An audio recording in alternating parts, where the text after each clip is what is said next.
will have now a session on key features for a good data collaboration casting. So David, to get us started, maybe you could tell us a bit more about where Snowflake is headed and your vision for the future of data collaboration in clean rooms. Sure. If you could put up the first slide, because I think some of the words that are on the slide are probably helpful. Another one before this? Did you not have this? There should be a slide before this which says, it says two things. It says only connect, which some of you will know it's a E.M. Forster reference, which is also a movie, so keeping the movie theme going. Not that slide either, going the wrong way now. If we go backwards. And let's leave this one on. So it says only connect because we fundamentally believe that the connection and the interoperability of data is fundamental to delivering business outcomes in ecosystems. FX from TF1 talked about it, right? You can be open or you can be closed, and I think our belief is that being as open as possible and having that sense of ecosystem intelligence is fundamentally important. So we think about it as composable, connected intelligence. The composability is fundamentally important because that's about how you compose this technology, which is now increasingly in your infrastructure layer. So this is not necessarily separate services. This is technology and features within your cloud infrastructure.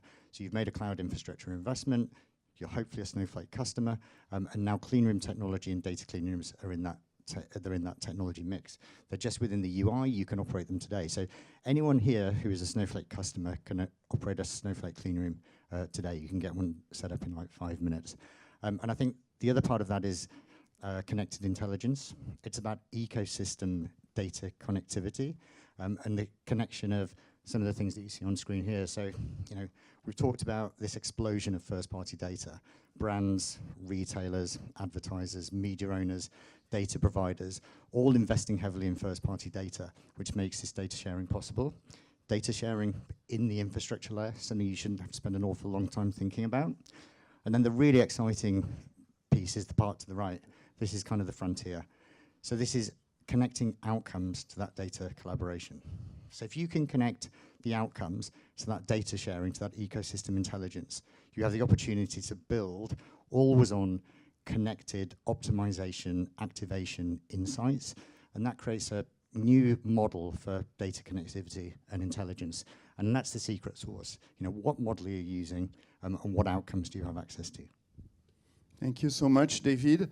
I wanted, on my side, to talk a little bit about how Numbly is leveraging Snowflake. And for this, we have a couple of key use cases we thought could be useful. Yeah. So if you look at the first one here, it's about a financial services client, Sofinco, probably in the room here, that we operate. We have been working with them for a number of years on their CRM automation and leveraging the Numbly MarTech platform.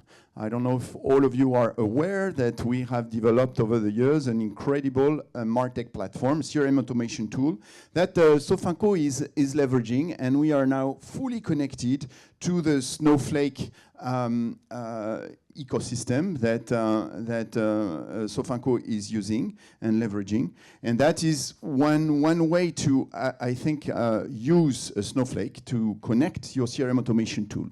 A second type of case comes from the US, where we helped Lactalis interact with a very important player, which is Instacart. Instacart, as you know, is a very interesting one because they deliver products from multiple retailers. And so they were very interested, Lactalis and Instacart, both of them, to measure the impact for Lactalis, for the brand, of their media activations on Instacart.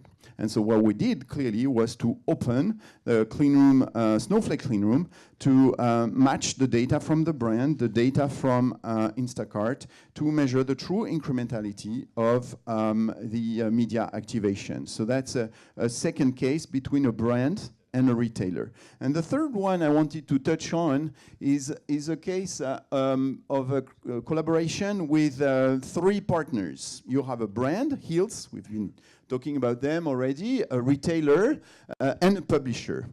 You have the trade desk here collaborating with a retailer, specialty retailer from Hills, and Hills in the US. And so if we are looking at, very briefly at a quick deep dive of this case, you will see that we have, if we can move on to the next slide, please, you will see here how we operate, how we leverage the Snowflake cleanroom. And so that's interesting because we have on one hand the retailer, the specialty retailer, which is selling the Hills products, and Hills is bringing on the other side as a brand their own first-party data, so the people who maybe shopped on Hills D2C in their journey, and also all their media data coming from the trade desk. And together we put all this in Snowflake. Why?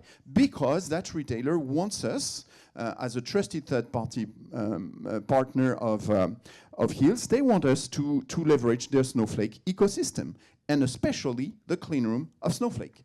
And based on this, we have multiple use cases from insights to activation and measurement. So in a way, you could say a very classical, David, type of use case leveraging a three-party, a retailer, a publisher with the trade desk, with all the media impressions, and of course the brand. So this is one more proof that actually Snowflake is a very interesting option for all of you who have already been equipped with Snowflake or who would like to consider it, also for this key topic of Data Club. And Thibaut, I just add to that this sense that this is a classic use case, overlap, measurement, attribution, very classic use case for data clean rooms. That idea of composable federated intelligence, that's why publicists have bought LiveRamp, that's why WPP bought InfoSum. They want to deliver what they're calling federated intelligence. They're trying to get to insight and intelligence across fragmented, disparate data sets, and they're making that part of their ecosystems, and we'll see how that plays out in terms of their customer base. But every single person in this room can have that today. There is open, neutral technology to do that, and it's Snowflake. Of course. Thank you, David. Thanks. You deserve a round of applause. And now, one data battle after another, new actors of data partnerships.